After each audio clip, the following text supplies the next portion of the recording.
मित्रांनो, जे विद्यार्थी 2026 मध्ये बी-एड सी-ई-टी आणि ई-एल-सी-टी देत आहेत, अशा विद्यार्थ्यांसाठी असणारा जनरल नॉलेज आणि करंट अफेअर्स या सेक्शनमधून आपण करंट अफेअर्स या टॉपिकवरील महत्त्वाचे एम-सी-क्यू पाहणार आहोत.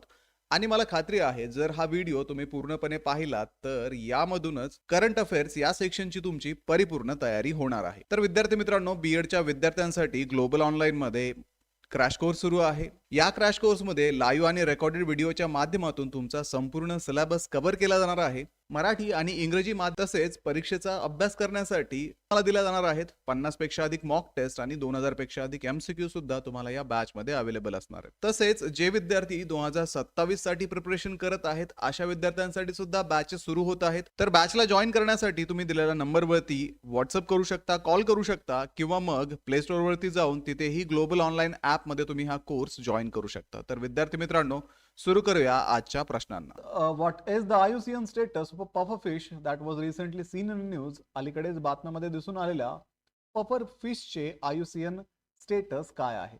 ऑप्शन्स आहेत एंडेंजर्ड, संकटग्रस्त, अतिसंकटग्रस्त, क्रिटिकली एंडेंजर्ड, वल्नरेबल, असुरक्षित आणि लीस्ट कॉन्सर्न, कमी काळजीचा. भारतातील पहिल्या नोंद झालेल्या गोड्या पाण्यातील विषबाधा प्रकरणात सहभागी असलेले पफर फिश हे मासे IUCN कडून वल्नरेबल म्हणून सूचीबद्ध आहेत. हे मासे भारतातील गंगा आणि महानदी यासारख्या नदी खोऱ्यांमध्ये आढळतात. So the puffer fish involved in the India's first recorded fresh water poisoning case are listed as vulnerable by IUCN.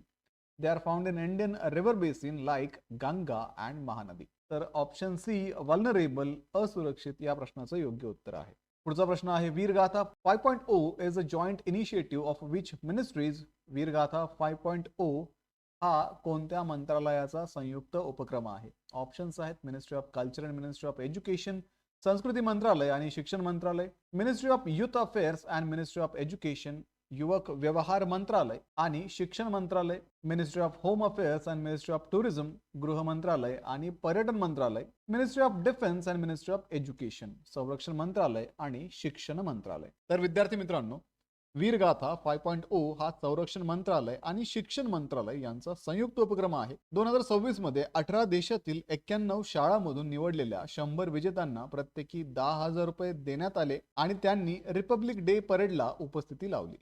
त्यामुळे या प्रश्नाचं योग्य उत्तर आहे संरक्षण मंत्रालय आणि शिक्षण मंत्रालय, option D. So Veergatha 5.0 is a joint initiative of Ministries of Defense and Education in 2026. 100 winners from 91 schools across 18 countries received 10,000 rupees each and attended the Republic Day parade. The correct answer is option D, Ministry of Defense and Ministry of Education. Next question आहे सागर मैत्री is a collaborative initiative of Indian Navy and which organization. सागर मैत्री हा भारतातील नौदल आणि कोणत्या संस्थेचा सहकार्यात्मक उपक्रम आहे? ऑप्शन्स आहेत defence research and development organisation, national institute of ocean technology, Indian space research organisation आणि इंडियन कोस्ट गार्ड. तर विद्यार्थी मित्रांनो, सागर मैत्री हा भारतीय नौदल आणि DRDO यांच्यातील सहकार्यात्मक उपक्रम आहे. जानेवारी 2026 मधील त्यांच्या 5व्या आवृत्तीत INS सागरध्वनी या संशोधन जहाजाचा सहभाग होता, ज्यामार्फत इंडियन ओशन रिजन राष्ट्रांसोबत महासागर संशोधन वाढवण्यावरती भर देण्यात आला. So the Sagar Maitri is a collaborative initiative between Indian Navy and DRDO. Its 5th edition in January 2026 involved the research vessel INS Sagardhwani to foster ocean research with the IOR nations. The correct answer is option A, Defense Research and Development Organization, DRDO. Next question आहे what is the rank of India in the Responsible Nation Index 2026? Responsible nation index 2026 मध्ये भारताचा क्रमांक काय आहे? तर विद्यार्थी मित्रांनो, responsible nation index 2026 मध्ये 154 देशामध्ये भारताचा 16वा क्रमांक लागला. हा निर्देशांक वर्ल्ड इंटेलेक्चुअल फाउंडेशन यांनी सुरू केला असून त्यामध्ये सिंगापूर प्रथम क्रमांकावरती आहे. So India ranked 16th among 154 countries in the Responsible Nations Index 2026. The index launched by World Intellectual Foundation is topped by Singapore. So the correct answer is option A, 16th किंवा 16वा. Next question आहे सौपकर्णिका river that was recently seen in the news is located in which state? अलीकडेच बातम्यामध्ये दिसून आलेली सौपकर्णिका नदी कोणत्या राज्यात आहे? ऑप्शन्स आहेत कर्नाटका, केरला, तमिळनाडू आणि महाराष्ट्र. तर विद्यार्थी मित्रांनो, सौपकर्णिका नदी ही कर्नाटकमधील पश्चिम वाहिनी नदी असून तिचा उगम कोदचाद्री हिल्स येथून होतो. एनजीटीने या नदीमध्ये सांडपाणी जाणे थांबवण्यासाठी संबंधित अधिकाऱ्यांना एक कार्ययोजना सादर करण्याचे निर्देश दिले आहे. Saupuranikan River is a west flowing river in Karnataka originating from the Kodachadri Hills. The NGT directed authorities to submit a plan to stop wastewater flow into it. The correct answer is option A, Karnataka. Where was the 2026 World Economic Forum annual meeting held? 2026 ची world economic forum वार्षिक बैठक कुठे आयोजित करण्यात आली होती? Options आहेत Paris France, Davos Switzerland, London United kingdom आणि न्यू दिल्ली इंडिया. तर विद्यार्थी मित्रांनो 2026 वर्ल्ड इकॉनॉमिक फोरम अॅन्युअल मीटिंगचे आयोजन 19 ते 23 जानेवारी दरम्यान दाओस स्वित्झर्लंड येथे झाले. या 56व्या परिषदेसाठी मुख्य संकल्पना होती a spirit of a dialogue. So the 2026 world economic forum annual meeting was held from 19th to 23rd January in Davos, Switzerland. The 56th meeting's theme was a spirit of a dialogue. The correct answer is option B, Davos, Switzerland. पुढचा प्रश्न आहे महाराष्ट्रा's first innovation city is proposed to be developed near which city? महाराष्ट्रातील पहिली innovation city कोणत्या शहराजवळ विकसित करण्याचा प्रस्ताव आहे? ऑप्शन्स आहेत पुणे, नागपूर, नाशिक आणि मुंबई. तर महाराष्ट्राची पहिली इनोव्हेशन सिटी ही मुंबईजवळ विकसित करण्याचा प्रस्ताव आहे. ही योजना वर्ल्ड इकॉनॉमिक फोरम 2025 मध्ये सादर करण्यात आली होती आणि तिची अंमलबजावणी ही 6 ते 8 महिन्यात सुरू होण्याची अपेक्षा व्यक्त करण्यात आलेली आहे.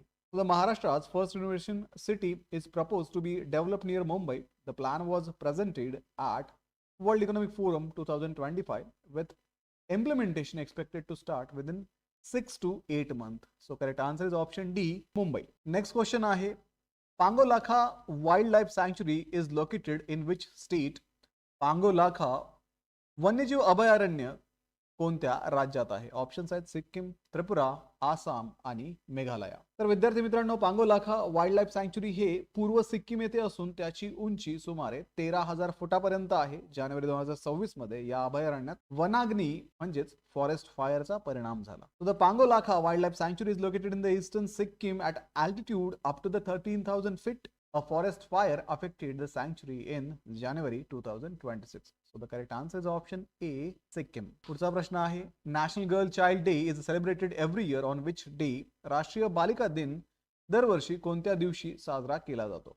ऑप्शन्स आहेत जानेवारी 24, जानेवारी 25, जानेवारी 26 आणि जानेवारी 27. तर भारतामध्ये नॅशनल गर्ल चाइल्ड डे दरवर्षी 24 जानेवारी रोजी साजरा केला जातो. स्त्री पुरुष भेदभाव रोखण्यासाठी 2008 मध्ये ministry of woman and child development यांनी या दिवसाची सुरुवात केली होती. So the National Girl Child Day is celebrated annually in India on 24th of January.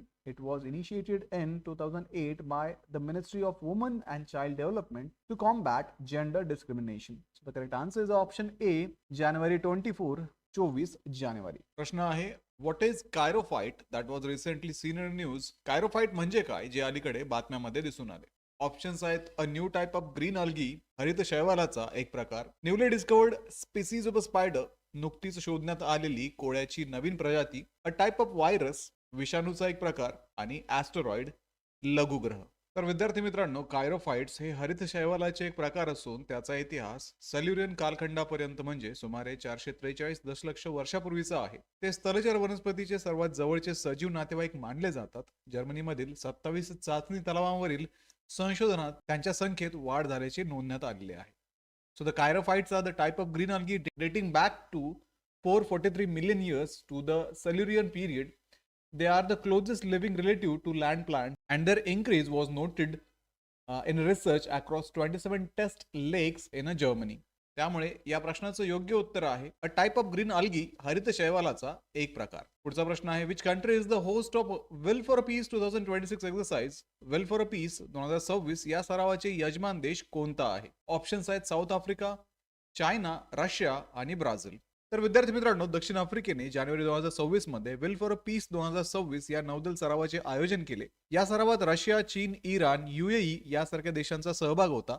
तसेच ब्राझील आणि इंडोनेशिया सारखे देश निरीक्षक म्हणून सहभागी होते. So the South Africa hosted the will for a peace 2026 naval drill in January 2026. Participants included Russia, China, Iran and UAE and observer nations like Brazil and Indonesia. त्यामुळे या प्रश्नाचं योग्य उत्तर आहे ऑप्शन ए साऊथ आफ्रिका, दक्षिण Africa. पुढचा प्रश्न आहे The National Environmental Standard Laboratory (NECL) has been established by which organization? National environmental standard library NESL ही कोणत्या संस्थेने स्थापन केलेली आहे? ऑप्शन्स आहेत Indian council for medical research ICMR, council of scientific and industrial research, national physical laboratory CSIR NPL. Option C आहे central pollution control board CPCB, ministry of environment, forest and climate change, पर्यावरण, वन आणि हवामान बदल मंत्रालय. तर विद्यार्थी मित्रांनो, नॅशनल एन्व्हायरमेंटल स्टँडर्ड लॅबोरेटरी ही प्रयोगशाळा नवी दिल्लीतील CSIR NPL म्हणजेच नॅशनल फिजिकल लॅबोरेटरी यांनी नॅशनल क्लीन एअर प्रोग्रामसाठी हवेतील प्रदूषण मोजणाऱ्या उपकरणांची चाचणी करण्यासाठी स्थापन केली आहे. भारतातील पर्यावरण निरीक्षणासाठी ही संस्था मानक प्रोटोकॉल्स म्हणजेच स्टँडर्ड प्रोटोकॉल आणि रेफरन्स गॅसेस उपलब्ध करून देते. So the NESL was established by CSIR NPL in New Delhi to test air pollution monitors for the National Clean Air Program. It provides standard protocol and reference gases for the environmental monitoring in India. त्यामुळे या प्रश्नाचं योग्य उत्तर आहे option B, council of scientific and industrial research, national physical laboratory CSIR NPL. पुढचा प्रश्न आहे, where was the third Indian lighthouse festival 3.0 held? तिसरं इंडियन लाईट हाऊस फेस्टिवल 3.0 कुठे आयोजित करण्यात आलं? ऑप्शन्स आहेत गांधीनगर गुजरात, बेंगलुरू कर्नाटका, विशाखापट्टणम आंध्र प्रदेश आणि Chennai Tamil Nadu. Third Indian lighthouse festival 3.0 हा उत्सव 9 ते 10 जानेवारी 2026 रोजी MGM पार्क विशाखापट्टणम येथे आयोजित करण्यात आला. तेथे लाईट हाऊस म्युझियम विकसित करण्यासाठी एक सामंजस्य करार करण्यात आला. So the third Indian Lighthouse Festival 3.0 was held on 9 and 10th January 2026 at MGM Park, Visakhapatnam, and MOU was signed to develop Lighthouse Museum there. त्यामुळे या प्रश्नाचं योग्य उत्तर आहे ऑप्शन सी, विशाखापट्टणम, आंध्र प्रदेश. पुढचा प्रश्न आहे, Karuna Abhiyan is the wildlife rescue and rehabilitation campaign launched by which state government? Karuna Abhiyan ही वन्यजीव बचाव व पुनर्वसन मोहीम कोणत्या राज्य सरकारने सुरू केली आहे? ऑप्शन्स आहेत गुजरात, हरियाणा, पंजाब आणि उत्तर प्रदेश. तर विद्यार्थी मित्रांनो, गुजरात सरकारने 2017 मध्ये सुरू केलेल्या करुणा अभियान अंतर्गत 1.12 लाखांहून अधिक पक्षी व प्राण्यांचे बचाव कार्य करण्यात आले आहे. उत्तरायण सारख्या जोखमीच्या सणादरम्यान या मोहिमेत 700 पेक्षा अधिक पशुवैद्यक आणि 8,600 पेक्षा अधिक स्वयंसेवक सहभागी होतात. So launched in 2017, Gujarat's Karuna Abhiyan has rescued over 1.12 lakh birds and animals. It mobilized 700 plus veterinarians and 8,600 plus volunteers during high-risk festivals like Uttarayan. त्यामुळे या प्रश्नाचं योग्य उत्तर आहे ऑप्शन ए, गुजरात. पुढचा प्रश्न आहे, which state has become the first India to plan a chronic kidney disease registry? Chronic kidney disease रजिस्ट्रीची योजना आखणारे भारतातील पहिले राज्य कोणते ठरले आहे? ऑप्शन्स आहेत ओडिशा, तामिळनाडू, गुजरात आणि महाराष्ट्र. तर विद्यार्थी मित्रांनो, ओडिशा राज्याने 31 मार्च 2026 पर्यंत भारतातील पहिली राज्यव्यापी क्रोनिक किडनी डिसीज रजिस्ट्री सुरू करण्याची योजना आखली आहे. PHC पासून तर वैद्यकीय महाविद्यालयापर्यंत सर्व आरोग्य सुविधा या रजिस्ट्रीला रुग्ण प्रकरणांची नोंद पाठवतील. So the Odisha plan to launch India's first state wide CKD registry by 31st March 2026. All health facilities from PHCs to medical colleges will report case to the registry. So the correct answer is option A, Odisha. पुढचा प्रश्न आहे, Womonia is a flagship initiative of a which platform?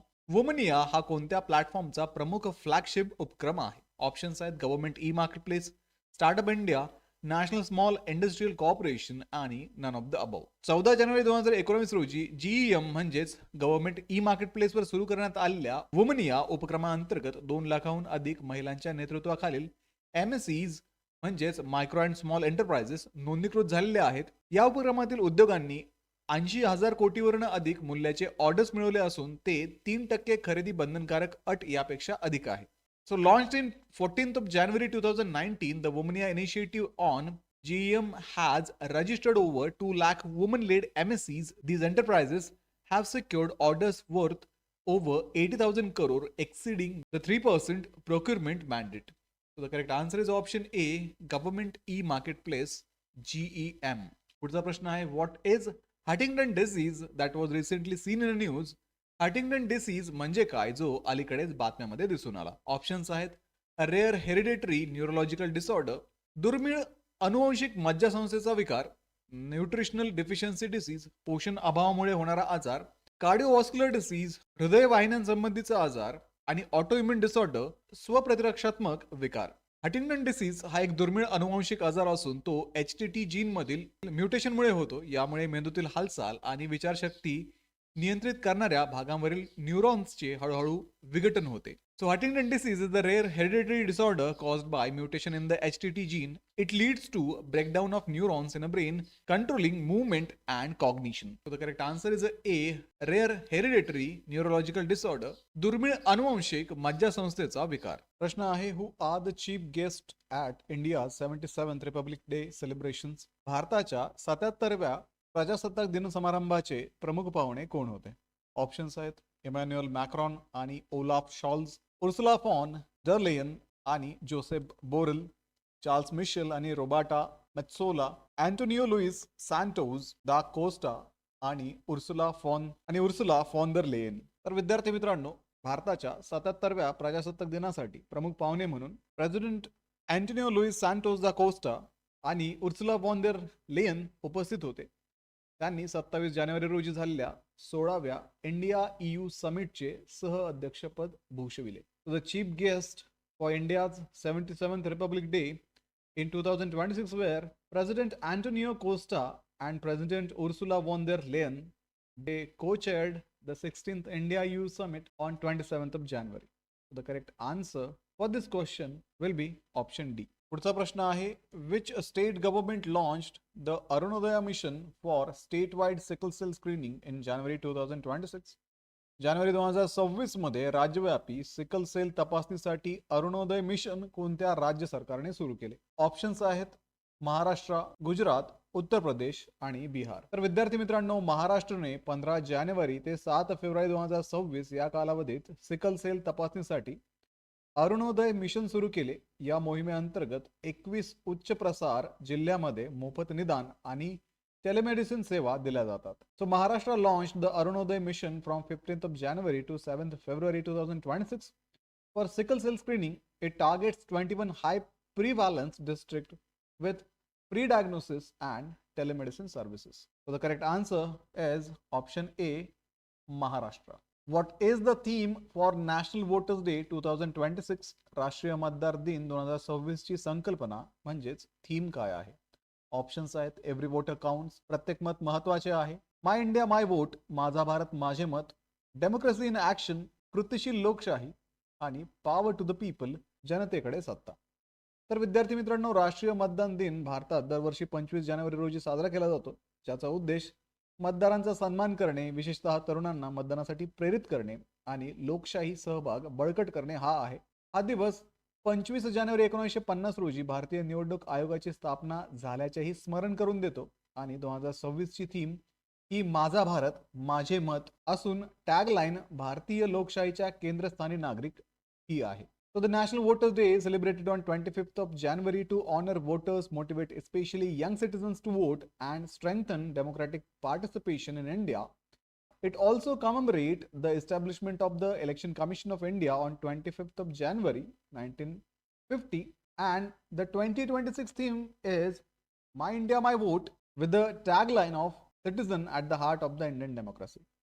The correct answer is option B, My India, My Vote, माझा भारत माझे मत. Which state government launched the Mukhyamantri सेहत योजना, a universal health insurance scheme in January 2026? जानेवारी 2026 मध्ये मुख्यमंत्री सेहत योजना ही सार्वत्रिक आरोग्य विमा योजना कोणत्या राज्य सरकारने सुरू केली? ऑप्शन्स आहेत पंजाब, राजस्थान, गुजरात आणि महाराष्ट्र. तर पंजाब सरकारने जानेवारी 2026 मध्ये मुख्यमंत्री सेहत योजना सुरू केली असून राज्यातील 65 लाख कुटुंबियांना 10 लाखापर्यंत मोफत कॅशलेस उपचाराची सुविधा प्रदान केली आहे. त्याचा लाभ सुमारे 3 कोटी नागरिकांना होतो. या योजनेत शासकीय व नोंदणीकृत खासगी रुग्णालयांमध्ये 2500हून अधिक वैद्यकीय उपचारांचा समावेश आहे. पंजाब गव्हर्नमेंट लॉन्च द मुख्यमंत्री Sehat Yojana in January 2026, offering free cashless treatment up to 10 lakh per family to all 65 lakh families covering nearly 3 crore residents. The scheme includes over 2,500 medical procedures across government and private hospitals. The correct answer is option A, Punjab. What is Strobilanthes riteshi that was recently seen in the news? अलीकडेच चर्चेत आलेले स्ट्रॉबिलांथेस रितेशी काय आहे? Options आहेत flowering plant species, फुलझाडाची प्रजाती, traditional medicine, पारंपरिक औषध, बुरशीचा प्रकार, टाइप ऑफ फंगस आणि newly discovered species of fish, नव्याने शोधलेली माशांची प्रजाती. तर स्ट्रॉबिलांथिस रितेशी ही अरुणाचल प्रदेशात आढळलेली नव्याने नोंदवलेली फुलझाडाची प्रजाती आहे. उपलब्ध माहिती मर्यादित असल्यामुळे IUCN रेड लिस्ट नुसार तिला तात्पुरते डेटा डेफिशियंट म्हणून वर्गीकृत करण्यात आले आहे. Newly recorded flowering plant species from Arunachal Pradesh. It is provisionally assessed as data deficient under the IUCN Red List due to limited field of data on its population and threats. Correct answer is option A, flowering plant species, फुलझाडाची प्रजाती. Next question आहे Indian air force group captain Shubhanshu Shukla received which gallantry award during the 77th Republic Day celebration. 77व्या प्रजासत्ताक दिन सोहळ्यात भारतीय वायुदलाचे group captain Shubhanshu Shukla यांना कोणता शौर्य पुरस्कार प्रदान करण्यात आला? ऑप्शन्स आहेत अशोक चक्र, शौर्य चक्र, वीर चक्र आणि कीर्ती चक्र. तर ग्रुप कॅप्टन शुभांशु शुक्ला यांना 2025 मधील ॲक्झिओम 4 मोहिमेदरम्यान आंतरराष्ट्रीय अंतराळ स्थानकात दाखवलेल्या शौर्य व नेतृत्वासाठी 77व्या प्रजासत्ताक दिनी अशोक चक्र प्रदान करण्यात आले. ते विंग कमांडर राकेश शर्मा यांच्यानंतर अंतराळात जाणारे दुसरे भारतीय ठरले. So the group captain Shubhanshu Shukla received the Ashok Chakra during 77th Republic Day celebration for his courage during the 2025 Axiom 4 mission, the International Space Station. He became the second Indian in a space after Wing Commander Rakesh Sharma. The correct answer is option A, Ashok Chakra. Next question आहे The International Holocaust Remembrance Day is observed on which day every year? आंतरराष्ट्रीय Holocaust स्मरण दिन दरवर्षी कोणत्या दिवशी पाळला जातो? Options 24 जानेवारी, 25 जानेवारी, 26 जानेवारी आणि तर आंतरराष्ट्रीय होलोकॉस्ट स्मरण दिन दरवर्षी 27 जानेवारी रोजी पाळला जातो.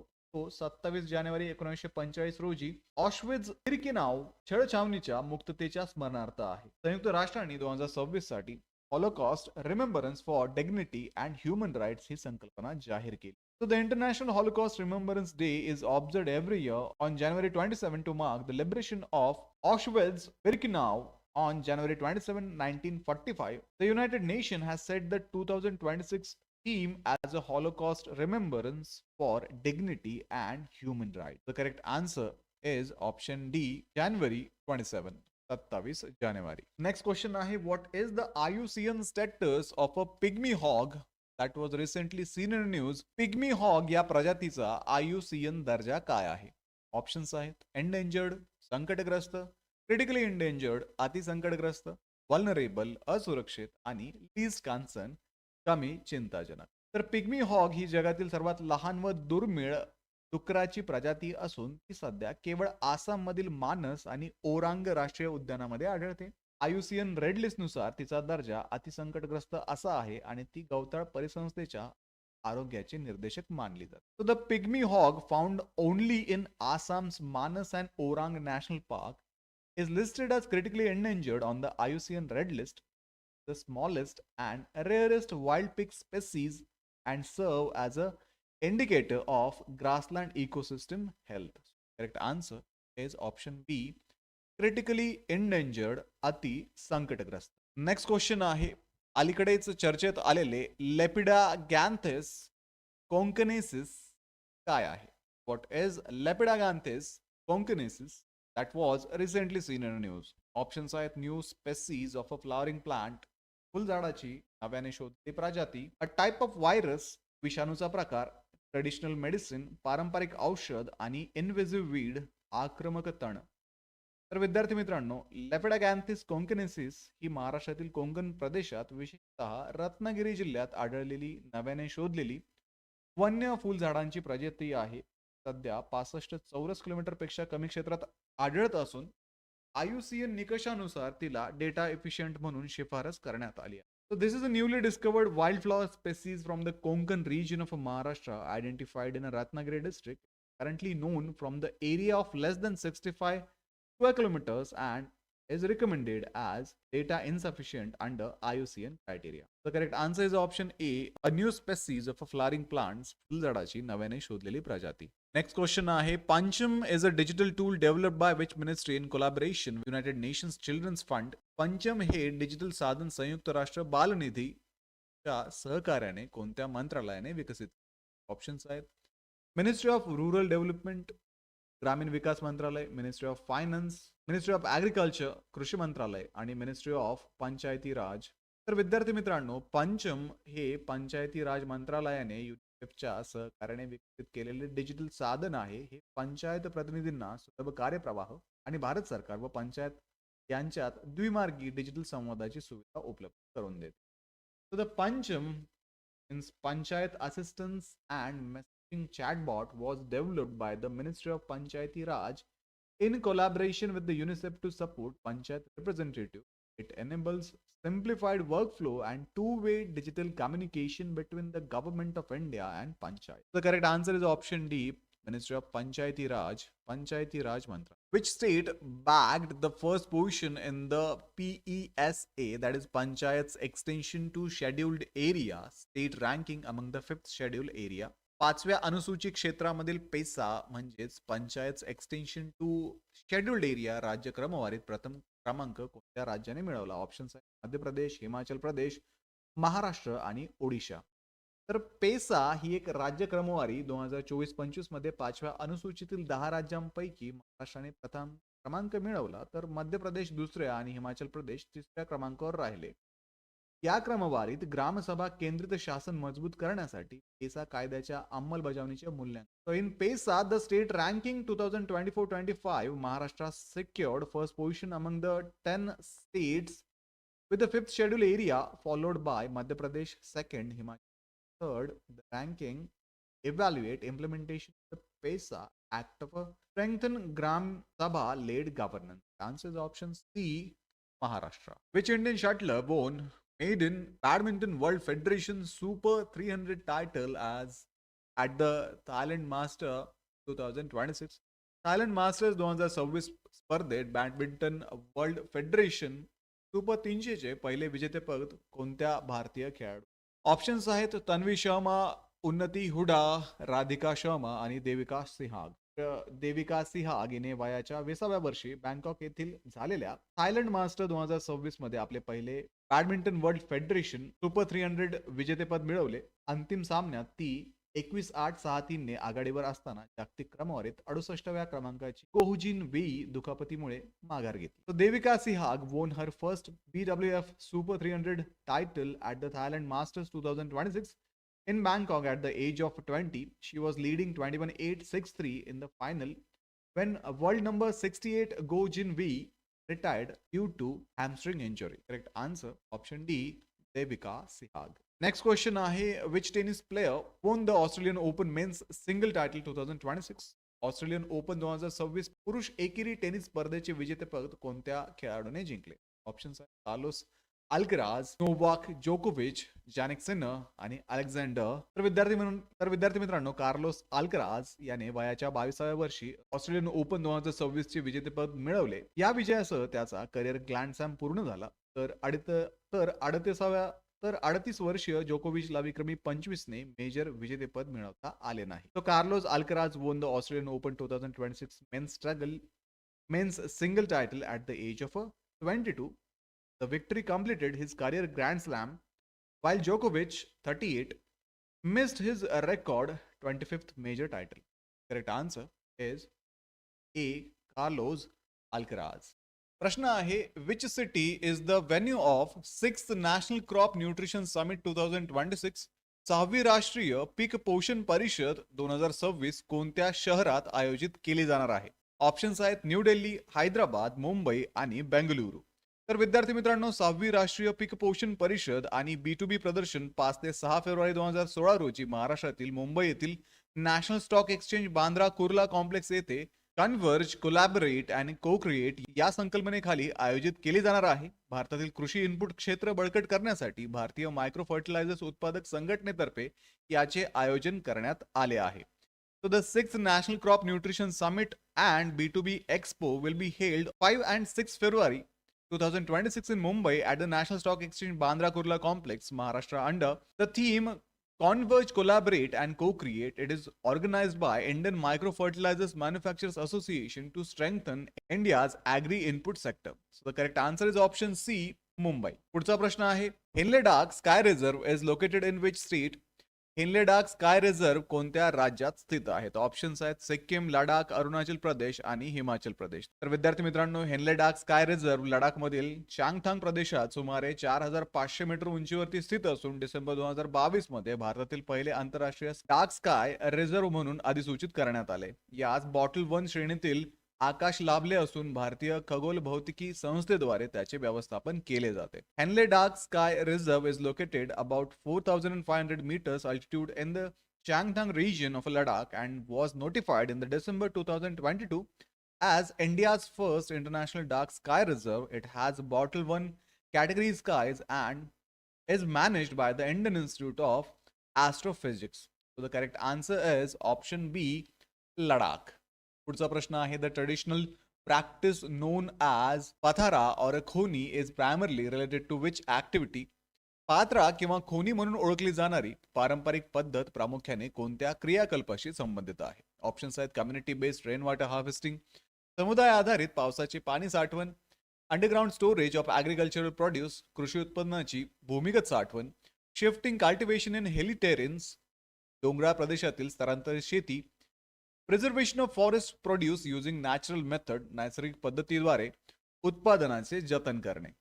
तर विद्यार्थी मित्रांनो, पात्रा किंवा खुनी ही नव्याने कापलेले धान्य, गवत व मातीने लेपलेल्या भूमिगत आयताकृती खड्ड्यामध्ये साठवण्याची प्राचीन पद्धत आहे. आंध्र प्रदेश ओडिशा सीमेवरील श्रीकाकुलम जिल्ह्यातील उद्यानमम प्रदेशात ही पद्धत प्रचलित होती व ती ओलावा, उंदीर आणि चोरीपासून संरक्षण करते. So Patra is also called खोनी is an ancient method of storing freshly harvested paddy in underground rectangular pits plastered with the straw and clay, practiced in Udyanam region of a Srikakulam district near Andhra Pradesh Odisha border. It protects grains from moisture, rodent and theft.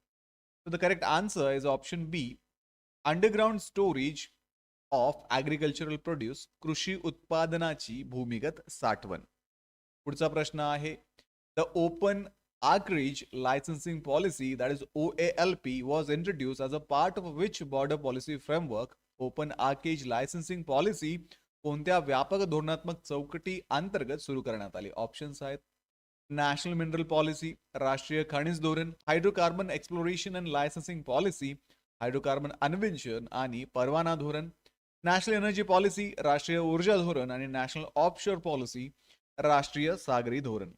तर विद्यार्थी मित्रांनो, open आर्केज licensing policy ही hydrocarbon अन्वेषण आणि परवाना धोरण अंतर्गत सुरू करण्यात आली असून 18 वर्षाहून अधिक काळ कार्यरत असलेल्या न्यू एक्सप्लोरेशन अँड लायसन्सिंग पॉलिसीची जागा तिने घेतली आहे. या धोरणामुळे कंपन्यांना ब्लॉक्स निवडून नॅशनल डेटा रिपॉझिटरीत भूकंपीय माहितीचा वापर करून सरकारी अधिसूचनेची प्रतीक्षा न करता अन्वेषण सुरू करता येते.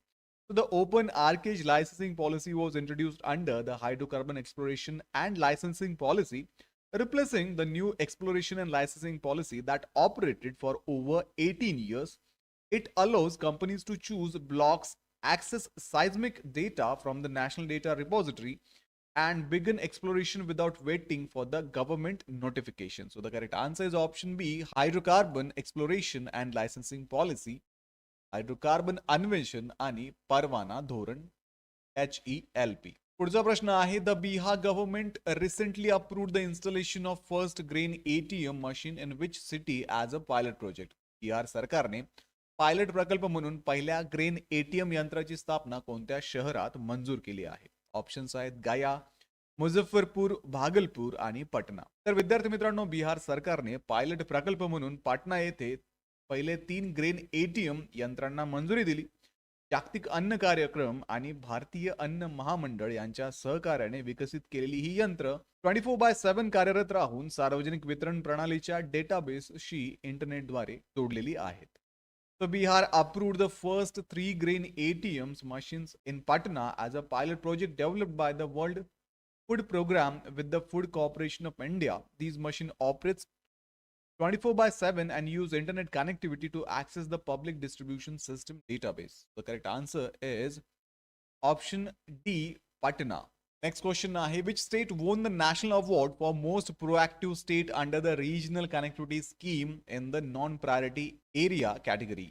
प्रादेशिक संपर्क योजना आरसीएस उडान अंतर्गत नॉन प्रायोरिटी क्षेत्र श्रेणीत सर्वात सक्रिय राज्य हा राष्ट्रीय पुरस्कार कोणत्या राज्याने जिंकला? ऑप्शन्स आहेत कर्नाटका, गुजरात, उत्तर प्रदेश आणि मध्य प्रदेश. तर विद्यार्थी मित्रांनो, उत्तर प्रदेशने आरसीएस उडान अंतर्गत हा पुरस्कार मिळवला असून 2016 मधील 59.97 लाख प्रवाशांपासून 2025 मध्ये 1.55 कोटी प्रवाशापर्यंत वाढ नोंदवली. हवाई माल वाहतूक ही 2016 मधील 5,895 मेट्रिक टनावरनं 2025 मध्ये 29,761 मेट्रिक टनापर्यंत वाढली असून 9 वर्षात 17.58% CAGR नोंदवला गेला. So the Uttar Pradesh received the award under RCS Udan due to strong aviation growth, with the passenger members rising from 59.97 lakh in 2016 to 1.55 crore in 2015. Air cargo also increased from 5,895 metric tons in 2016 to 29,761 metric tons in 2025, recording a CAGR of 17.58% over 9 years. So the correct answer will be option C, Uttar Pradesh. What is the name of multilingual artificial intelligence tool proposed in Union Budget 2026-27 to integrate AgriStack portals? केंद्रीय अर्थसंकल्प 2026-27 मध्ये AgriStack portal एकत्रित करण्यासाठी प्रस्तावित बहुभाषिक कृत्रिम बुद्धिमत्ता साधनाचे नाव काय आहे? ऑप्शन्स आहेत ॲग्री AI प्लॅटफॉर्म, भारत कृषी, फार्म AI आणि भारत विस्तार. तर विद्यार्थी मित्रांनो, भारत विस्तार हे केंद्रीय अर्थसंकल्प 2026-27 मध्ये जाहीर करण्यात आलेले बहुभाषिक AI आधारित व्यासपीठ आहे. हे ॲग्रीस्टॅक पोर्टल्स आणि ICAR पद्धती एकत्र करून शेतकऱ्यांना सानुकूलित व तात्काळ सल्ला प्रदान करेल. The Bharat Vistar was announced in Union Budget 2026-27 as a multilingual AI-powered platform. It will integrate AgriStack portal and ICAR practices to provide customized real-time advisory support to a farmer. Correct answer is option D, Bharat Vistar. Which two schemes were announced by the Union Finance Minister in the Union Budget 2026-27 for person with a disability? केंद्रीय अर्थसंकल्प 2026-27 मध्ये दिव्यांग व्यक्तींसाठी केंद्रीय अर्थमंत्र्यांनी कोणत्या 2 योजना जाहीर केल्या? ऑप्शन्स आहेत सुगम्य भारत योजना अँड PM कुशल विकास योजना, PM दक्ष योजना अँड समर्थ स्कीम, दिव्यांगजन कौशल योजना आणि दिव्यांग सहारा योजना, स्किल इंडिया आणि ॲक्सेसिबल इंडिया मोहीम. केंद्रीय अर्थसंकल्प 2026-27 मध्ये दिव्यांगजन कौशल्य योजना आणि दिव्यांग सहारा योजना जाहीर करण्यात आल्या. पहिली योजना सन्मानजनक उपजीविकेसाठी कौशल्य प्रशिक्षणावरती भर देते, तर दुसरी योजना आलिमको द्वारे प्रगत तंत्रज्ञान आणि AIच्या सहाय्याने सहाय्यक उपकरणांच्या निर्मितीस बळकटी. So in the Union Budget 2026-27, Divyangjan Kaushal Yojana and Divyang Sahara Yojana were announced to support person with disabilities. The first focused on skill training for dignified livelihood, while the second strengthens Alimco for assistive device production using advanced technology and AI. The correct answer is option C, दिव्यांगजन कौशल्य योजना and दिव्यांग सहारा योजना. पुढचा प्रश्न आहे, ज्ञान Bharatam mission is a flagship initiative of which ministry? ज्ञान भारतम मिशन कोणत्या मंत्रालयाची प्रमुख उपक्रम योजना आहे? ऑप्शन्स आहेत मिनिस्ट्री ऑफ कल्चर, संस्कृती मंत्रालय, मिनिस्ट्री ऑफ एज्युकेशन, शिक्षण मंत्रालय, मिनिस्ट्री ऑफ टुरिझम, पर्यटन मंत्रालय आणि ministry of electronics and information technology, electronics आणि माहिती तंत्रज्ञान मंत्रालय. तर विद्यार्थी मित्रांनो, ज्ञान भारतम मिशन ही केंद्रीय अर्थसंकल्प 2025-26 मध्ये जाहीर झालेली संस्कृती मंत्रालयाची प्रमुख योजना असून 2025 ते 31 या कालावधीसाठी 491.66 कोटी मंजूर करण्यात आलेले आहेत. या अंतर्गत 7.5 लाखाहून अधिक हस्तलिखितांचे डिजिटायझेशन झाले असून 1.29 लाख हस्तलिखिते पोर्टलवरती उपलब्ध आहेत. So Gyan Bharatam launched in Union Budget 2025-26 is a Ministry of Culture initiative with 491.66 crore approved for 2025 to 31. It focuses on survey, digitization, and preservation of a manuscript with over 7.5 lakh digitized and 1.29 lakh uploaded on the portal. The correct answer is option A, Ministry of Culture, Sanskriti Mantralaya. Which two states are involved in the Peniyar river dispute recently seen in news? अलीकडे चर्चेत असलेल्या पेन्नियार नदी वादात कोणती दोन राज्य सहभागी आहेत? ऑप्शन्स आहेत तामिळनाडू, कर्नाटका, आंध्र प्रदेश, तेलंगणा, बिहार, झारखंड आणि गुजरात, राजस्थान. तर 2018 मध्ये दाखल झालेल्या प्रकरणानंतर सर्वोच्च न्यायालयाने तामिळनाडू आणि कर्नाटक यांच्यातील पेन्नियार नदी वादासाठी न्यायाधिकरण स्थापन करण्याचे केंद्राला निर्देश दिले. दक्षिण पेन्नार नदी, दक्षिणा पिनाकिनी म्हणून ओळखली जाणारी ही नदी दोन्ही राज्यातून वाहते व ती आंतरराज्यीय राष्ट्रीय संपत्ती मानली जाते. The Supreme Court directed the centre to set up a tribunal for the Pennaiyar river dispute between Tamil Nadu and Karnataka following a case filed in 2018. The river, also called South Pennar or Dakshina Pinakini, flows through both states and is considered an interstate national asset. Correct answer is option A, Tamil Nadu and Karnataka. प्रश्न आहे, the open acreage license policy was introduced as a part of a which broader policy framework? Open acreage licensing policy कोणत्या व्यापक धोरणाचा भाग म्हणून सुरू करण्यात आली? ऑप्शन्स आहेत नॅशनल मिनरल पॉलिसी, राष्ट्रीय खनिज धोरण, hydrocarbon exploration and licensing policy, national energy policy, राष्ट्रीय ऊर्जा धोरण आणि नॅशनल ऑफशोर पॉलिसी, राष्ट्रीय सागरी धोरण. तर ओपन एकरेज लायसन्सिंग पॉलिसी भारत सरकारने hydrocarbon exploration and licensing policy अंतर्गत सुरू केली. याने 18 वर्ष चाललेल्या न्यू एक्सप्लोरेशन अँड लायसन्सिंग पॉलिसीची जागा घेतली. या धोरणाअंतर्गत कंपन्या स्वतः ब्लॉक्स निवडून अन्वेषण करण्याची मुभा आहे. तसेच नॅशनल डेटा रिपोजिटरी मधील सिस्मिक डेटाचा वापर करण्यात येतो. So OALP was introduced under HELP and replaced NELP after 18 years. It allows companies to select oil and gas blocks independently without waiting for the government binding rounds. Companies can access seismic data from the National Data Repository. So the correct answer आहे hydrocarbon exploration licensing policy, option B. पुढचा प्रश्न आहे, where was India's first Bharat Ratna doctor Babasaheb Ambedkar advocate training and research centre inaugurated? भारतातील पहिले Bharat Ratna doctor Babasaheb Ambedkar advocate training and research centre कुठे सुरू करण्यात आले? ऑप्शन्स आहेत मुंबई, चेन्नई, हैदराबाद आणि बेंगलुरू. हे केंद्र तळोजा, नवी मुंबई येथे सुरू करण्यात आले. महाराष्ट्र आणि गोवा बार काउन्सिलने ते स्थापन केले. याचा उद्देश कायद्याचे शिक्षण आणि न्यायालयीन सराव यामधील दरी कमी करणे आहे. So the centre was inaugurated at Taloja, Navi Mumbai by the Maharashtra and Goa bar council. It aims to bridge the gap between legal education and courtroom practice and improve professional standards. So the correct answer आहे option A, Mumbai.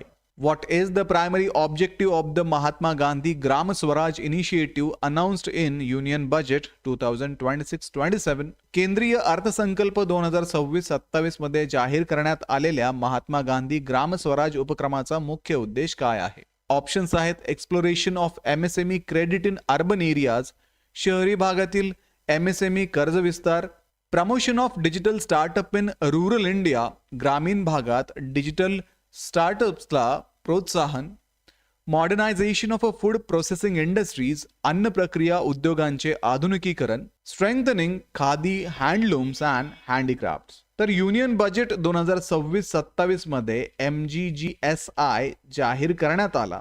याचा उद्देश खादी, हातमाग आणि हस्तकला क्षेत्र मजबूत करणे आहे. यामुळे कारागीर, विणकर आणि ODOP लाभार्थ्यांना बाजारपेठा उपलब्ध होतील. So MGGSI was announced in Union Budget 2026-27 to strengthen Khadi, handloom and handicraft sector. It aims to improve branding, global access and sustainable livelihood for artisans. त्यामुळे या प्रश्नाचं योग्य उत्तर आहे option D, strengthening khadi, handloom and handicraft, khadi, हातमाग, हस्तकला, बळकटीकरण. पुढचा प्रश्न आहे, ज्ञान Bharatam mission is a flagship initiative of a which ministry? ज्ञान भारत मिशन कोणत्या मंत्रालयाचा प्रमुख उपक्रम आहे? ऑप्शन्स आहेत मिनिस्ट्री ऑफ कल्चर, संस्कृती मंत्रालय, मिनिस्ट्री ऑफ एज्युकेशन, शिक्षण मंत्रालय, मिनिस्ट्री ऑफ टुरिझम, पर्यटन मंत्रालय आणि ministry of electronic and information technology, electronics व माहिती तंत्रज्ञान मंत्रालय. ज्ञान भारत मिशन युनियन बजेट 2025-26 मध्ये जाहीर झाले. 2025 ते 2031 कालावधीसाठी 491.66 कोटी मंजूर करण्यात आले. 7.5 लाखाहून अधिक हस्तलिखितांचे डिजिटायझेशन झाले असून 1.29 लाख पोर्टलवरती उपलब्ध आहेत.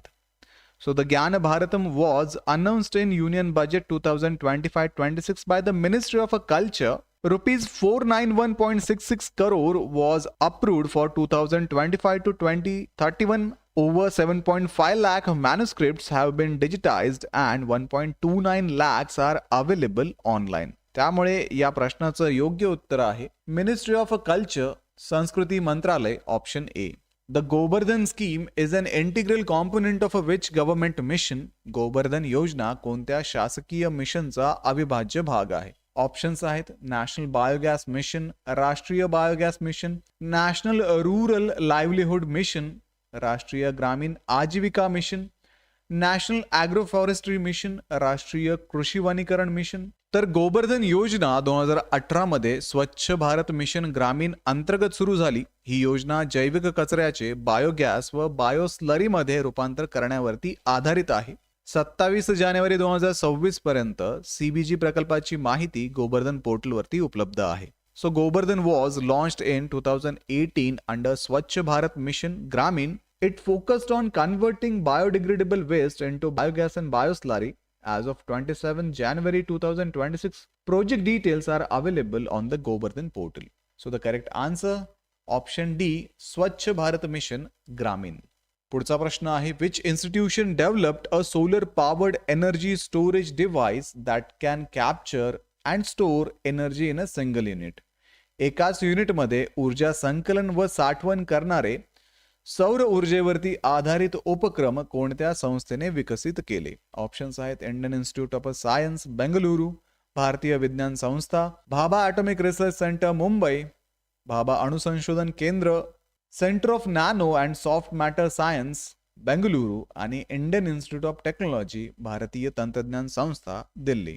तर CNSMS बेंगलुरू म्हणजेच centre for nano and soft matter science Bengaluru येथील शास्त्रज्ञांनी फोटो रिचार्जेबल सुपर कॅपॅसिटर विकसित केला आहे. हे उपक्रम ऊर्जा निर्मिती व साठवण एकाच युनिटमध्ये करते. त्यामुळे खर्च, ऊर्जा हानी व प्रणालीची गुंतागुंत कमी होते. हे पोर्टल वेअरेबल व ऑफ ग्रिड वापरासाठी उपयुक्त आहे. So scientist at centre for nano and soft matter science Bengaluru under DST developed a photo rechargeable supercapacitor that integrates energy harvesting and storage in a single unit. It reduced cost, energy loss and system complexity and supports portable and off-grid applications. त्यामुळे या प्रश्नाचं योग्य उत्तर आहे option C, centre for nano and soft matter science, CNSMS Bengaluru. The Samriddh program is a flagship initiative of which ministry? समृद्ध कार्यक्रम कोणत्या मंत्रालयाचा प्रमुख उपक्रम आहे? ऑप्शन्स आहेत ministry of commerce and industry, वाणिज्य आणि उद्योग मंत्रालय, ministry of skill development and entrepreneurship, कौशल्य विकास व उद्योजकता मंत्रालय, ministry of electronics and information technology, electronics व माहिती तंत्रज्ञान मंत्रालय आणि मिनिस्ट्री ऑफ फायनान्स, वित्त मंत्रालय. तर समृद्ध हा MEITY चा मुख्य कार्यक्रम आहे. 3 वर्षात 300 IT आधारित स्टार्टअप्सना सहाय्य दिले आहे आणि प्रत्येक गटात 5 ते 10 स्टार्टअप्सचा समावेश असतो. सो समृद्ध is a flagship initiative of ministry of electronics and information technology to support and scale IT-based startups. It aims to assist 300 technology startups over 3 years, which with each cohort comprising 5 to 10 startups. तर या प्रश्नाचं योग्य उत्तर आहे option C, ministry of electronics and information technology, electronics व माहिती तंत्रज्ञान मंत्रालय. Which country is the host of 25th Winter Olympic Games 2026? 2026 मधील 25वे हिवाळी ऑलिम्पिक स्पर्धांचे यजमान राष्ट्र कोणते आहे? ऑप्शन्स आहेत इटली, स्पेन, फ्रान्स आणि जर्मनी. तर 2026 चे हिवाळी ऑलिम्पिक मिलानो कॉर्टिना 2026 या नावाने ओळखले जातात. हे 25वे हिवाळी ऑलिम्पिक आहेत.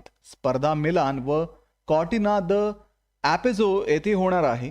इटली चौथ्यांदा ऑलिम्पिकचे आयोजन करीत आहेत. अधिकृत ब्रीदवाक्य आहे it's your vibe. So the 25th Winter Olympic Games 2026 officially called Milano Cortina 2026 and it will be hosted by Italy. Event will be held in Milan, Cortina di Ampezzo. It marks Italy's fourth time hosting the Olympics. The official motto is it's your vibe. So the correct answer आहे option A Italy. पुढचा प्रश्न आहे black swan summit India was organised by which state government under Bharat Netra initiative. Bharat नेत्र उपक्रमाअंतर्गत black swan summit India कोणत्या राज्य सरकारने आयोजित केले? ऑप्शन्स आहेत कर्नाटका, महाराष्ट्र, गुजरात आणि ओडिशा. तर black swan summit India Bhubaneswar येथे ओडिशा सरकारने आयोजित केली. हा 2 दिवसांचा कार्यक्रम असून AI, फिनटेक आणि इन्शुरटेक क्षेत्राला प्रोत्साहन देणे हा उद्देश आहे. जवळपास 100 वक्ते 5 खंडातून यामध्ये सहभागी झाले आहेत. So the summit was organised by Odisha government in Bhubaneswar under the Bharat Netra initiative. It aims to position Odisha as a hub for AI, fintech and insurtech with nearly 100 speakers from 5 continents participating. तर या प्रश्नाचं योग्य उत्तर आहे ऑप्शन सी ओडिशा. पुढचा प्रश्न आहे which authority released India's first comprehensive standard operating procedure for handling mass fatality incidents. मोठ्या प्रमाणातील मृत्यू घटनांच्या व्यवस्थापनासाठी भारताचा पहिला सर्वसमावेशक SOP कोणत्या प्राधिकरणाने प्रसिद्ध केला? ऑप्शन्स आहेत नॅशनल डिझास्टर रिस्पॉन्स फोर्स, राष्ट्रीय आपत्ती प्रतिसाद दल NDRF, ministry of health and family welfare, आरोग्य व कुटुंब कल्याण मंत्रालय, नॅशनल डिझास्टर मॅनेजमेंट अथॉरिटी, राष्ट्रीय आपत्ती व्यवस्थापन प्राधिकरण NDMA, central bureau of investigation, केंद्रीय अन्वेषण विभाग CBI. तर 2025 मधील मोठ्या आपत्तींच्या पार्श्वभूमीवरती NDMA ने national disaster management guideline on comprehensive disaster victim identification and management प्रसिद्ध केले. हे भारतातील मोठ्या प्रमाणातील मृत्यू घटनांच्या साठी पहिले सर्वसमावेशक SOP आहे. यामध्ये ओळख, नोंदणी व सन्मानपूर्वक हाताळणी मानक प्रक्रिया निश्चित केली आहे. So following major disaster in 2025, NDMA released India's first comprehensive SOP titled National Disaster Management Guideline on Comprehensive Disaster Victim Identification and Management. It standardizes identification, documentation and dignified handling of victims during a mass fatality incident. तर या प्रश्नाचं योग्य उत्तर आहे option C national disaster management authority, राष्ट्रीय आपत्ती व्यवस्थापन प्राधिकरण. तर मित्रांनो, हे होते करंट अफेअर्स या सेक्शन मधून महत्त्वाचे MCQ. अशाच पद्धतीने या CETचं प्रिपरेशन करण्यासाठी ग्लोबल ऑनलाईनची बॅच आजच जॉईन करा, ज्यामध्ये तुम्हाला लाईव्ह आणि रेकॉर्डेड क्लासेस मिळणार आहेत. परीक्षेचा संपूर्ण स्टडी मटेरियल मराठी आणि इंग्रजी माध्यमातून तुम्हाला इथं दिलं जाईल. 2000 पेक्षा अधिक MCQ आणि परीक्षेची प्रॅक्टिस करण्यासाठी 50 पेक्षा अधिक मॉक टेस्ट इथे अवेलेबल असणार आहे. तर लवकरात लवकर दिलेल्या नंबर्सवरती कॉन्टॅक्ट करा किंवा प्ले स्टोअरवरती जाऊन ग्लोबल ऑनलाईन ॲपमध्ये सुद्धा तुम्ही हा कोर्स जॉईन करू शकता. तर भेटूया पुढच्या व्हिडिओमध्ये. तोपर्यंत एक्झामचं प्रिपरेशन सुरूच ठेवा. थँक्यू.